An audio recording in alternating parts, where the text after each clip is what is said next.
Fanny Griesmer, on va parler de choses sérieuses aujourd'hui à la pause café. C'est un sujet, pour être très honnête, qui se parle entre femmes, en l'occurrence, puisqu'on parle du congé menstruel. Vous me rassurez que c'est un sujet dont les hommes ne parlent pas forcément à la cafette.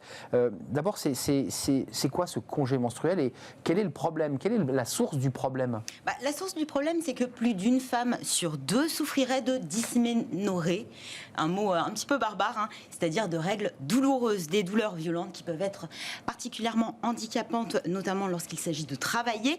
Alors que faire? Poser une RTT, dans certains pays, ces femmes qui souffrent n'ont pas besoin de le faire. Il existe ce que l'on appelle le congé menstruel, ce congé qui permet de poser plusieurs jours de congé supplémentaires par mois, en général 2 à 3 jours, et rémunéré par l'employeur. Selon un sondage IFOP pour Evenco, une marque de culottes menstruelles, 68% des femmes françaises y seraient plutôt favorables à ce congé menstruel, un chiffre qui s'élève à 79% chez les 15-19 ans. Les pays, vous les avez? Quels sont les pays? Je ne veux pas vous piéger, mais où est-ce qu'on pratique Alors, il y a 7 pays qui ont instauré le congé menstruel, essentiellement des pays d'Asie, mais on a également la Zambie, qui se situe en Afrique de l'Est, et l'Italie qui a instauré ce congé menstruel. En 2017, l'accès y est pour le moins complexe. Les femmes doivent fournir un certificat médical courant sur l'année attestant qu'elles souffrent pendant leurs règles et le remettre aussi à leur employeur. Alors Fanny, le concept vient du Japon. Le concept vient du Japon, né en 1925.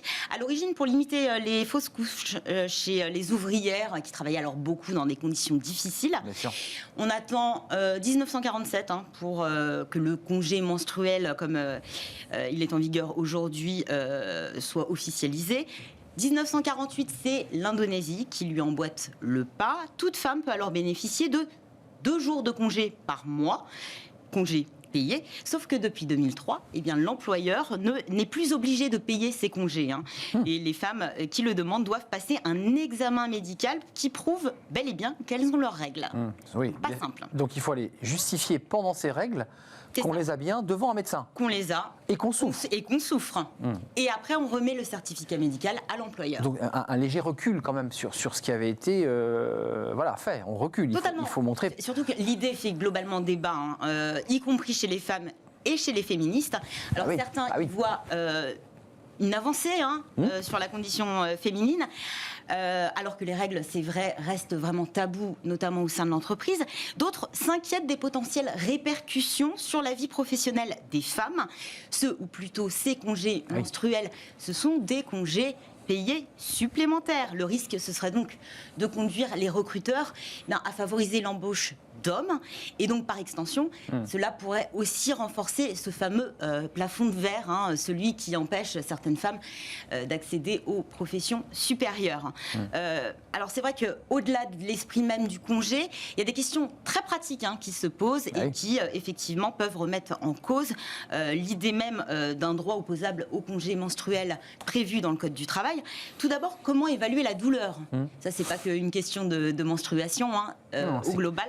Comment la femme souffre et quel est son niveau de souffrance? Exactement. Est-ce que ça l'handicape pour travailler?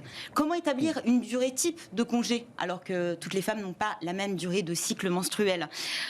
D'autre part, au sein même de l'entreprise, est-ce que la demande doit se faire sur la présentation d'un certificat médical justifiant d'une dysménorrhée ou juste sur la bonne foi, en disant j'ai mal, je dois m'arrêter. Et dans ce cas-là, quid de la confidentialité de la santé de l'employé vis-à-vis de son entreprise? Il y a aussi une autre question très pratique, comment gérer les absences dans les entreprises quand elles sont quasi exclusivement composées de femmes?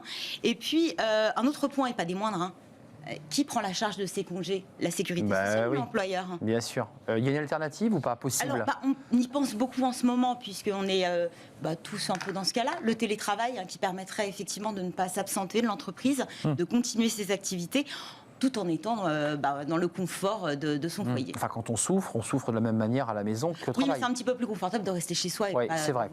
Pour des raisons pratiques, c'est vrai que c'est plus agréable. Ça a été lancé, Fanny. Il y a une initiative en France. Il n'y a pas de loi. Il n'y a pas de loi. Du côté de l'Hérault à Montpellier, une SCOP qui s'appelle La Collective, une société spécialisée dans la collecte de fonds à destination d'organisations. Elle propose depuis janvier à ses salariés un jour de congé payé par mois en cas de règles douloureuses rigoureuse. Mise en œuvre du dispositif passé par un accord collectif. Le congé est payé par l'employeur et rémunéré à hauteur d'un congé payé classique. Et là, pas besoin de passer par la case médecin, on n'a pas besoin de présenter un certificat médical. C'est un système basé sur la confiance, selon les propres mots de l'un des co-gérants de l'entreprise. Donc une initiative qui peut-être va faire des petits... qui fera des petits, ailleurs, qui va essaimer.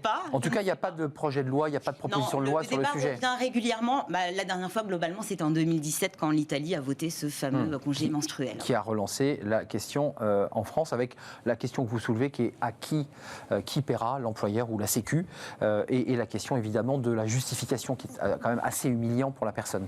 Concrètement, c'est assez difficile à mettre en place. Il faut le dire assez clairement, de devoir se justifier de sa douleur. Bien sûr. Douleur qui est difficilement quantifiable évidemment. Merci Fanny. Merci à vous. C'était un plaisir de faire cette pause café originale, mais qui est un vrai sujet de société pour les femmes. On fait une pause, pas café cette fois-ci, mais une courte pause et on va faire notre débat juste après. On parle beaucoup des salariés, des cadres. On va parler d'une catégorie de salariés d'ailleurs qui n'en est pas une, les travailleurs détenus. Oui, ceux qui sont en prison et qui travaillent à différentes tâches et qui ont différentes fonctions. Ils n'ont pas de statut.